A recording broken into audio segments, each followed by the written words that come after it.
وراك واحدة؟ اي والله. الخليج الجماعة كلهم طلعوا، قلت استغل الفرصة واكل، وانت هنا تدخل بس. كيف دريت؟ المهم تشاركني الطعام. ما جئت إلا لكي أشاركك الطعام. تعال يا سالم تعال. لا درس الله على النبي، هذه الدولة شاول وين تصير؟ أجيب لك المزيد. ولماذا تجلب أنت؟ وما أنت تشتي يجلب لك؟ أين أمك وأخوك؟ والله مثل ما تعرف أمي في البيت وإخواني قاعدين يدرسوا. إخوتك كلهم؟ الذين من أمك ومن غير أمك؟ إيه كلهم. وهل يحتاج جدك إلى هذا العدد الكبير من الأولاد حولك؟ أيوة أكيد يعني يحتاج لهم أولاد كلهم، لأنه أنت عارف وجود الأولاد يثير الاعتزاز.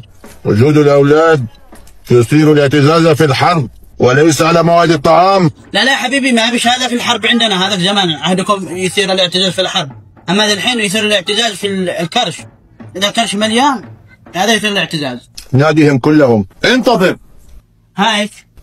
أين تذهب؟ كيف أنت تذهب؟ أنت قلت لي أروح أنادي لهم. وتتركني هكذا؟ كيف اتركك هكذا؟ وش اسوي لك؟ اقوم ارقص؟